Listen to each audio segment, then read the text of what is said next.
गौतम बुद्ध ने कहा था कि एक खूंखार जंगली जानवर की तुलना में एक कपटी और दुष्ट मित्र से ज्यादा डरना चाहिए, क्योंकि जानवर तो सिर्फ शरीर को नुकसान पहुंचाता है, लेकिन एक कपटी और धोखेबाज मित्र आपकी बुद्धि को नुकसान पहुंचाता है। एक बुरा मित्र ही आपको ऐसी दशा में ला सकता है जहां आपको लगने लगे यह दुनिया बहुत बुरी है, अब यहाँ जीकर भी क्या फायदा।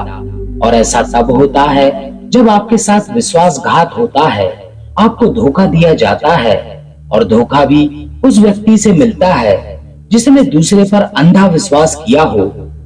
कभी कभी हम किसी पर एकदम से भरोसा नहीं करते, भरोसा धीरे धीरे बढ़ता है, लेकिन एक समय आने के बाद यह भरोसा इतना मजबूत हो जाता है कि हम उस व्यक्ति के लिए अपने आंख, कान और दिमाग सब बंद कर लेते हैं। और फिर ऐसी स्थिति में ही हमारा सबसे विश्वास पात्र व्यक्ति हमें इतना बड़ा धोखा दे देता है कि हमारा दुनिया पर से भरोसा उठ जाता है और हम हर किसी को सबकी नजर से देखने लगते हैं। असल में देखा जाए तो यह दुनिया धोखे पर ही चल रही है।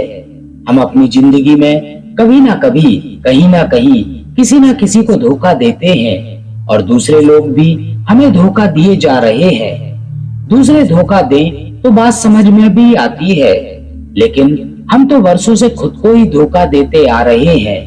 हम सबको ऐसी ऐसी बातें समझा देते हैं जिससे हमें सच्चाई का सामना ना करना पड़े और हम झूठी दुनिया में ही खोए रहें। धोखा या विश्वासघात दो धारी तलवार की तरह होता है।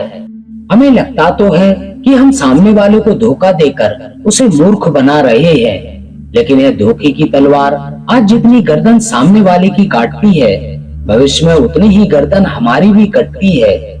दोस्तों, आज की इस बौद्ध कहानी के माध्यम से हम जानेंगे कि हम खुद को धोखे या विश्वासघात से कैसे बचा सकते हैं, और वीडियो के अंत में हम ऐसी 10 निशानियों के बारे में भी जानेंगे जो एक धोखेबाज और झूठे व्यक्ति में पाई जाती हैं।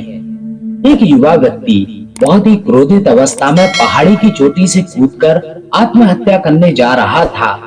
जैसे ही वह पहाड़ी के शिखर पर पहुंचा, वह जोर से चिल्लाया, ये दुनिया इतनी बुरी क्यों है? यहाँ सब इतने स्वार्थी क्यों है? अब मेरे जीने का कोई फायदा नहीं। उसी पहाड़ी के शिखर पर एक बौद्ध भिक्षु अपनी ध्यान साधना में लीन थे। इस युवा व्यक्ति की तेज क्रोधित आवाज को सुनकर वे ध्यान से जागे। उन्होंने देखते ही समझ लिया कि युवा व्यक्ति यहाँ आत्महत्या करने आया है। वह व्यक्ति पहाड़ी से कूदने ही वाला था कि बौद्ध भिक्षु उसका हाथ पकड़कर उसे पीछे खींचते हुए बोले, क्या हुआ? आगे का रास्ता खत्म हो गया क्या? युवा व्यक्ति ने कहा, कैसा रास्ता? यहाँ तो कोई रास्ता नहीं है।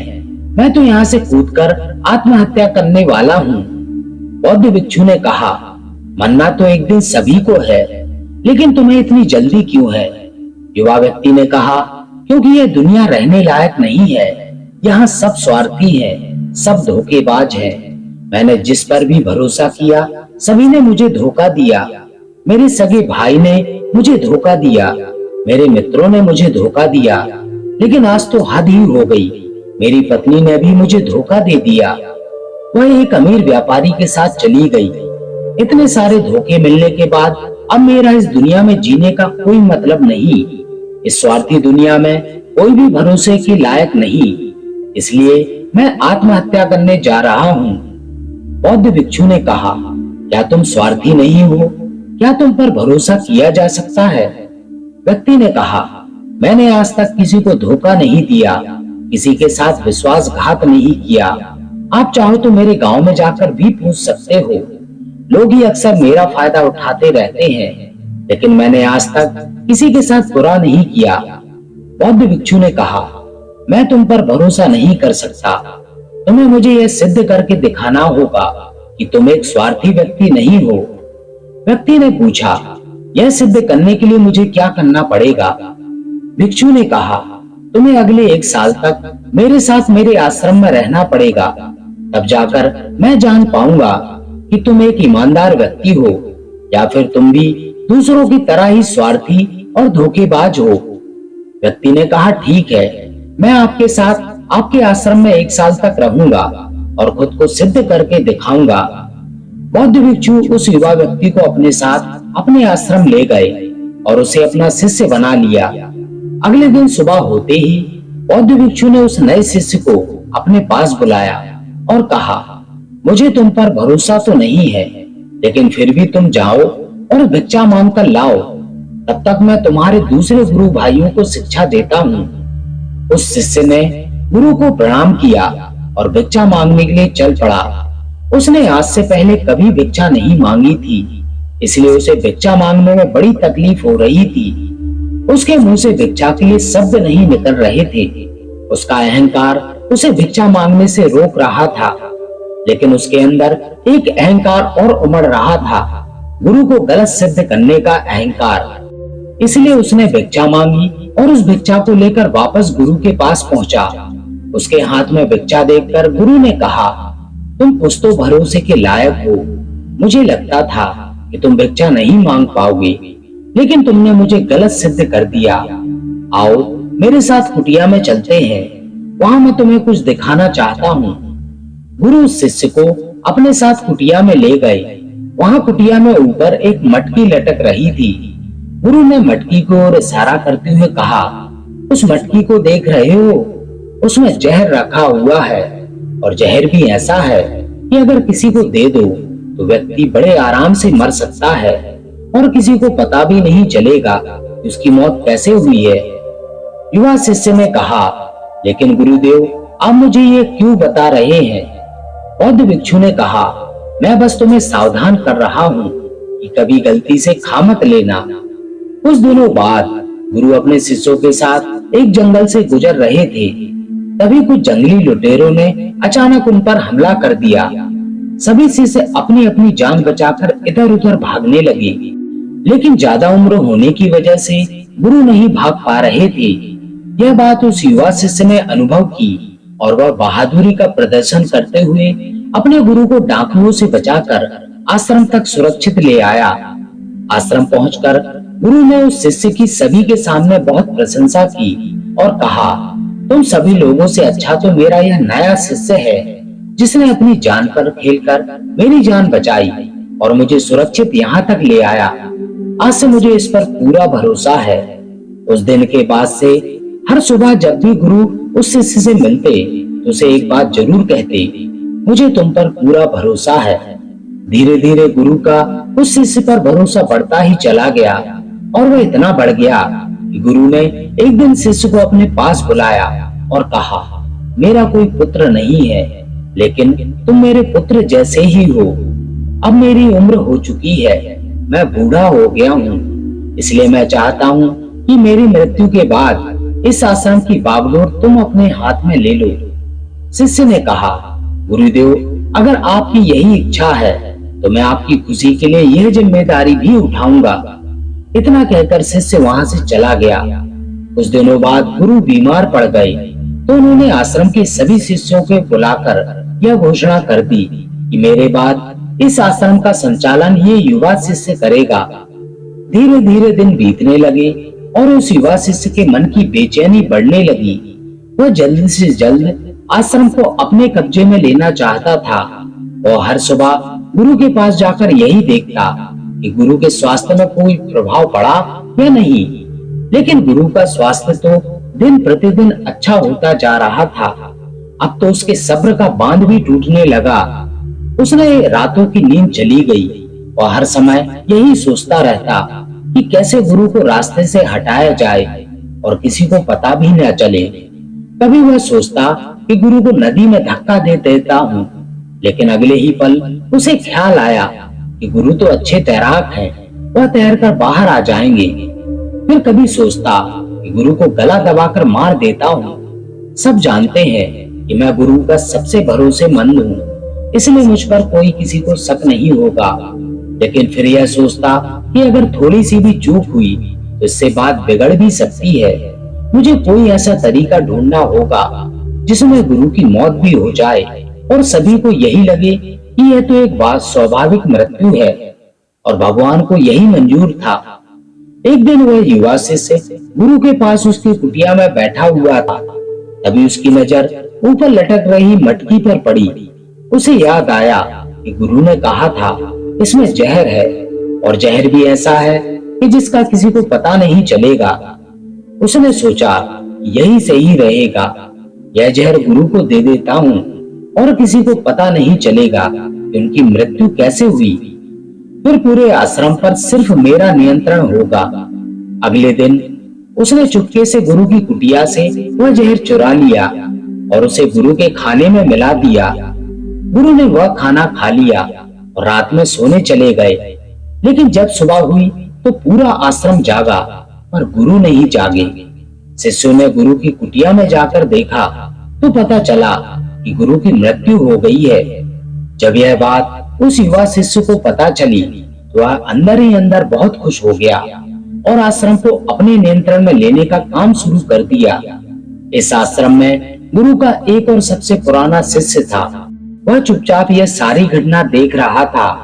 वह अपनी कुटिया में गया और वहां से एक औषधि ले आया और वह औषधि गुरु को पिला दी। थोड़ी ही देर में गुरु की चेतना लौट आई और वह एकदम स्वस्थ होकर बैठ गए। यह सब देखकर उस युवा शिष्य के पैरों तले जमीन खिसक गई। वह बुरी तरह घबरा गया। गुरु ने बाकी के सभी शिष्यों को अपने अपने कामों में वापस भेज दिया और उस युवा शिष्य को अपने पास बुलाकर कहा, क्या तुम अभी भी विश्वास करने के लायक हो? क्या तुमने मुझे धोखा नहीं दिया? क्या तुम स्वार्थी नहीं हो? वह शिष्य गुरु के चरणों में गिर पड़ा और बोला, पता नहीं यह अपराध मुझसे कैसे हो गया।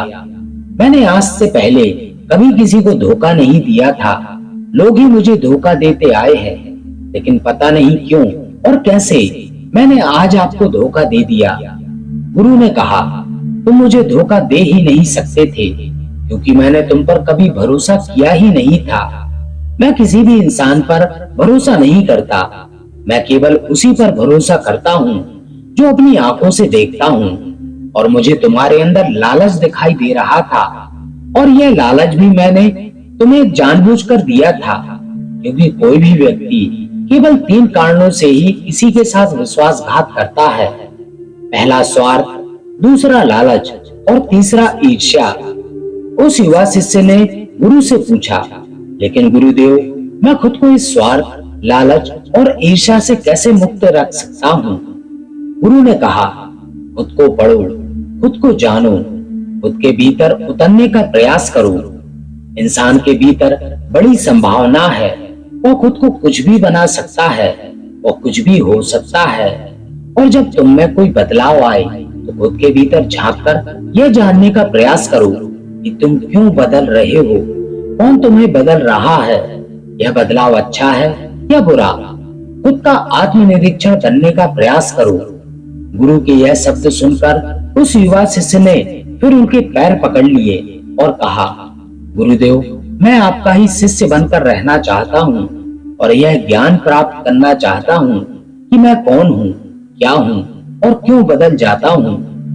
गुरु ने कहा, हमारे आसपास ऐसे बहुत से लोग हैं और ऐसे बहुत से लोग हुए हैं जो इस बात की मिसाल है कि उन्होंने अपने स्वार्थ, लालच और ईर्ष्या के बस में आकर कभी भी किसी को धोखा नहीं दिया, किसी के भी साथ विश्वासघात नहीं किया। धोखा इंसान तभी देता है जब उसे लगता है कि जो वह कर रहा है उसे कोई देख नहीं रहा और भविष्य में भी किसी को उसका पता नहीं चलेगा और जो वह कर रहा है वह सही है। हालांकि पकड़े जाने के बाद खुद को बचाने के लिए वह तर्क और दे देता है कि मैं तो कुछ कर ही नहीं सकता, मेरे पास यही आखिरी रास्ता बचा था, मैं मजबूर था। लेकिन हर धोखे के पीछे की सच्चाई यही है कि व्यक्ति उसे जानबूझकर अपने फायदे के लिए करता है। गुरु ने शिष्य की आंखों में देखते हुए कहा, याद रहे, जब हम किसी को धोखा देते हैं तो हम उसकी आंतरिक चेतना को ठेस पहुंचाते हैं और वह इतनी बुरी तरह से आहत हो जाता है कि उसका किसी पर भी भरोसा नहीं रह जाता और वह अंदर से बहुत दुखी और खुद को अकेला महसूस करता है। इसलिए अगर तुम चाहते हो कि तुम्हें कोई धोखा न दे पाए तो अपनी आंख, कान और दिमाग खुला रखो। लोगों पर भरोसा तो करो, लेकिन इतना भी भरोसा मत करो कि वह तुम्हारा फायदा उठाने लग जाए। हमेशा अपने सबसे महत्वपूर्ण कामों का नियंत्रण अपने हाथों में रखो और कभी भी अपने जीवन की बागडोर किसी दूसरे के हाथों में मत दो और बीच बीच में खुद की भी जांच पड़ताल करते रहो कि जिस धोखे से तुम बचना चाहते हो कहीं वैसा ही धोखा तुम तो किसी दूसरे के साथ नहीं कर रहे हो। और अगर फिर भी तुम्हें कोई धोखा दे जाए तो निराश मत होना, क्योंकि हर एक धोखा इंसान को कुछ ना कुछ सिखा कर जाता ही है। धोखा खाने के बाद इंसान पहले से भी कहीं ज्यादा सतर्क और समझदार हो जाता है। इसलिए सिर्फ एक धोखे की वजह से खुद की जिंदगी को बर्बाद मत करो और इसे एक सीख समझकर आगे बढ़ जाओ। गुरु ने कहा, ये 10 निशानियां हैं एक धोखेबाज इंसान की, एक चालाक इंसान की, जो तुम्हें धोखा दे सकता है, तुम्हारे मन की शांति तक छीन सकता है और तुम्हें निराशा के गहरे सागर में डुबोकर तुम्हारी जिंदगी तक खत्म कर सकता है। पहली निशानी, जो इंसान धोखेबाज होगा, झूठा होगा, वह तुमसे सब कुछ छिपाएगा। तुम्हें उसके बारे में दूसरे लोगों से पता चलेगा और जब तुम पूछोगे तो बोलेगा बताना ही भूल गया। उसके साथ बहुत लंबा वक्त बिताने के बाद भी तुम्हें उसके बारे में कुछ खास पता नहीं होगा कि वो तुम्हारे बारे में क्या सोचता है, उसके जीवन में क्या चल रहा है। तुम हमेशा उसके बारे में दुविधा में ही रहोगी, क्योंकि वह तुमसे हर एक बात छुपाएगा, क्योंकि वह एक सच्चा इंसान है ही नहीं। एक सच्चे इंसान की कोई परेशानी नहीं होती अपने बारे में बताने में, वह लगभग हर एक बात तुम्हारे साथ साझा कर लेता है। लेकिन जो धोखेबाज होगा वह बड़ी सावधानी से चलता है। तो यह बात हमें गौर करनी चाहिए कि जिस इंसान के साथ हम रिश्ते में हैं, जिसे हम अपनी जिंदगी सौंपने वाले हैं, जिसके साथ हम प्रेम का, विश्वास का सौदा करने वाले हैं, क्या वो अपनी पूरी जिंदगी हमारे साथ एक खुली किताब की तरह साझा करता है या नहीं, या हमसे चीजें छिपाता है। अगर वह छिपाता है तो वह इंसान एक बहुत बड़ा धोखेबाज है। दूसरी निशानी, जो इंसान धोखेबाज होता है और जिसका हमसे सच्चा प्रेम नहीं होता, उसे हमारी परवाह भी कभी नहीं होती। हम चाहे उसकी कितनी ही परवाह कर लें, कुछ भी कर दें उसके लिए, लेकिन उसे जरा सी भी परवाह नहीं होती। और ऐसा एक बार नहीं होता, बार बार देखने को मिलता है, लेकिन हम इसे देखकर भी अनदेखा कर देते हैं। यह हमारी गलती है। हम अपने मोह के चलते सच आंखों के सामने होते हुए भी उसे देख नहीं पाते। यह हमारी कमी है। अगर हम थोड़ा होश पूर्वक देखने का प्रयास करें तो हमें पता चलेगा कि उसे हमारी कोई परवाह नहीं है। तीसरी निशानी, जो इंसान धोखेबाज होता है वह बहुत बड़ा झूठा भी होता है। उसकी खुद की बातों में खुद से मेल नहीं खाती। उसकी जुबान बार बार बदलती रहती है। वह अपनी ही बातों पर खरा नहीं उतरता, लेकिन हम उसकी झूठी सच्ची बातों में फंस जाते हैं, इसलिए हम उसे पहचान नहीं पाते। चौथी निशानी, एक धोखेबाज व्यक्ति हमारे सामने तो हमारी चापलूसी और झूठी प्रशंसा कर लेगा, लेकिन वह कभी भी हमारे पीठ के पीछे या दूसरों से हमारी प्रशंसा नहीं करेगा और हमें इज्जत नहीं देगा। हम चाहे उसके लिए मर ही क्यों ना जाएं, लेकिन वह कभी भी हमारी प्रशंसा नहीं करेगा और हमें उतनी अहमियत कभी नहीं देगा जितनी हम उसे अपनी जिंदगी में देते हैं, क्योंकि वह एक दिन हमें धोखा देने वाला है। तो हमें बहुत बड़ा धोखा मिले, इससे अच्छा है कि हम पहले ही सावधान हो जाएं। पांचवी निशानी, वो क्या कहते हैं उस पर ध्यान मत दो, बल्कि वो तुम्हारे साथ क्या करते हैं उस पर ध्यान दो, क्योंकि बातें करना बड़ा आसान है लेकिन करना बड़ा मुश्किल, और अधिकतर लोग इन्हीं बातों में आकर फंस जाते हैं। इसलिए चाहे वो तुमसे कितनी ही बातें करे, कितने ही वादे करे, लेकिन जब तक वह उन्हें करके ना दिखाए कभी भरोसा मत करना। छठवीं निशानी, यह अक्सर प्रेम संबंधों में देखने को मिलती है। एक धोखेबाज व्यक्ति अपने से प्रेम करने वाले को ऐसे लेता है कि सामने वाला हमेशा उसके लिए उपलब्ध रहने वाला है, वह कहीं नहीं जाने वाला, यहीं पड़ा रहेगा उसके लिए। वह ना इज्जत देता है और ना ही सम्मान, और अगर उनसे सम्मान की भीख मांगी जाए तो वह और बेइज्जत करते हैं।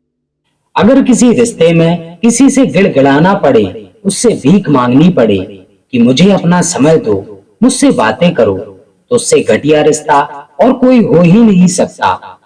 जिसको तुमसे सच्चा प्रेम होगा वह खुद चाहेगा कि उसका ज्यादातर समय तुम्हारे साथ बीते। जिससे तुम्हें समय की भीख मांगनी पड़े तो समझ जाओ कि उसके अंदर तुम्हारे लिए कोई प्रेम नहीं है। सातवीं निशानी, उसके पास हर एक काम के लिए समय होगा लेकिन तुम्हारे लिए कभी भी समय नहीं होगा। वह अपनी जिंदगी में तुम्हारे लिए कुछ भी नहीं छोड़ेंगे लेकिन तुम्हें कभी भी छोड़ देंगे। वह तुमसे बात तभी करेंगे जब उनका मन होगा, ना कि तब जब तुम्हें उनकी जरूरत होगी।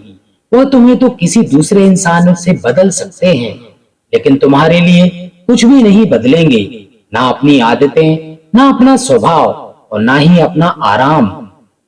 आठवीं निशानी, वह कभी भी तुम्हारे प्रति समर्पित और प्रतिबद्ध नहीं होंगे कि चाहे कुछ भी हो जाए हम तुम्हारे साथ हैं, चाहे कैसा भी समय हो हम तुम्हारा साथ देंगे। वह केवल अपनी शर्तों पर तुम्हारे साथ रहेंगे। जब जब उन्हें आराम होगा और अच्छा लगेगा वह तुम्हारे साथ रहेंगे। अगर उन्हें थोड़ी सी भी तकलीफ हुई तो वह चले जाएंगे, क्योंकि वह अपने आराम से बाहर आकर तुम्हारे लिए कभी भी कुछ भी नहीं करने वाले। नौवीं निशानी, वे तुम्हें हमेशा दुख पहुंचाते रहेंगे, कभी जानबूझकर तो कभी उन्हें पता भी नहीं चलेगा कि वह तुम्हें कितना दुख पहुंचा रहे हैं और तुम्हारे दिल को ठेस पहुंचती रहेगी। जो इंसान तुमसे सच्चा प्रेम करता है उसके साथ तुम्हें खुशी महसूस होगी। उसके साथ रहने पर तुम्हें ऐसा लगेगा कि जैसे तुम हल्के होकर हवा में उड़ रहे हो। और अगर तुम एक धोखेबाज, एक गलत इंसान के साथ रिश्ते में हो तो तुम्हें सब कुछ भारी भारी और बोझिल लगेगा। ऐसा लगेगा जैसे कुछ ठीक नहीं हो रहा। तुम्हारे अंदर से यह आवाज आएगी, यह रिश्ता ठीक नहीं है तुम्हारे लिए। पर अगर तुम उसे सुनकर भी अनसुना कर देते हो तो यह तुम्हारी गलती है। 10वीं निशानी, जिंदगी में तुम उनकी कहीं नहीं होते, कोई विशेष जगह नहीं होती तुम्हारी उनकी जिंदगी में।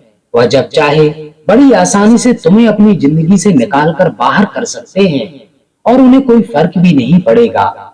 अगर तुम्हें भरोसा नहीं और सच्चाई जाननी है उनकी तो कुछ दिनों के लिए उनकी जिंदगी से गायब हो जाओ। उन्हें जरा भी फर्क नहीं पड़ेगा, बल्कि वह तो और खुश हो जाएंगे कि अच्छा हुआ मुसीबत गई हमारी जिंदगी से, अब हम और ज्यादा आजाद हैं, अब हम जो चाहे वह कर सकते हैं। दोस्तों, अगर आप भी ऐसे इंसान के साथ रिलेशनशिप में हैं तो होश में आ जाइए और जितना जल्दी हो सके इससे बाहर आ जाइए। यकीन मानिए, ऐसे रिश्ते से बाहर आकर आपको शांति, सुकून, प्यार सब मिलेगा। और क्या सिर्फ वही एक इंसान है इस दुनिया में? आप एक बुरे इंसान को छोड़ेंगे तो 10 अच्छे इंसान आएंगे आपकी जिंदगी में जो आपको सम्मान देंगे, प्यार देंगे। पर जब तक आप ऐसे झूठे इंसान के साथ जुड़े रहेंगे आपको दूसरे अच्छे इंसान दिखेंगे ही नहीं। लेकिन जैसे ही आप ऐसे धोखेबाज इंसान को छोड़ेंगे आपकी जिंदगी में अच्छे इंसान आने शुरू हो जाएंगे। एक बात और, आजकल जिन लोगों के साथ रिलेशनशिप में, प्यार में धोखा होता है वे कहते हैं कि प्यार व्यार कुछ नहीं होता, सब कुछ धोखा होता है, आजकल सब कुछ झूठ है। लेकिन यह पूरी तरह सही नहीं है। वह इंसान जिसने आपको धोखा दिया वह प्यार का मतलब नहीं जानता था। पर आज भी दुनिया में ऐसे बहुत से लोग हैं जो प्यार करना भी जानते हैं और उसे निभाना भी जानते हैं। जिन जिन लोगों के साथ धोखा हुआ वह तो अपनी तरफ से सच्चा प्यार कर ही रहे थे ना। प्रेम तो ईश्वर का वरदान है और प्रेम पर यह पूरी दुनिया टिकी है। अगर एक गलत इंसान आपके प्रेम को नहीं समझ पाया तो इसका मतलब यह नहीं कि इस दुनिया में प्रेम है ही नहीं। यह दुनिया प्रेम से ही चलती है। यह हंसती नाचती दुनिया प्रेम करने वालों की बदौलत ही है। और अंत में एक बात और दोस्तों, अगर आपको अपने परिवार वालों से धोखा मिला या फिर आपको कोई गलत फहमी हो गई हो तो कोशिश यही करिएगा कि आप लोग एक दूसरे की बातों को समझें, एक दूसरे को जाने और एक दूसरे को माफ करें। क्योंकि दोस्तों, आपको बहुत सारे लोग मिल जाएंगे लेकिन आपके परिवार वाले जैसे लोग आपको पूरी दुनिया में कहीं नहीं मिलेंगे। और हाँ, उनकी बात अलग है जो आपके परिवार से थोड़े बाहर के लोग हैं, जैसे आपके मित्र, कोई दूर का सगा संबंधी या फिर कोई पड़ोसी। लेकिन परिवार के लोगों को माफ करने में ही समझदारी है। तो दोस्तों, मुझे उम्मीद है कि आपको यह वीडियो पसंद आई होगी। तो अपने विचार अपने कमेंट के माध्यम से हमें जरूर बताइए। साथ ही जो भी मित्र हमारे चैनल पर नए हैं वे चैनल को सब्सक्राइब जरूर करें और बेल आइकन प्रेस करके ऑल करें, ताकि आगे आने वाली वीडियोस की नोटिफिकेशन आपको समय पर मिलती रहे। तो दोस्तों, इस वीडियो में बस इतना ही। मिलते हैं ऐसे ही किसी अन्य ज्ञानवर्धक वीडियो में। तब तक अपना ख्याल रखें। नमो बुद्धाय।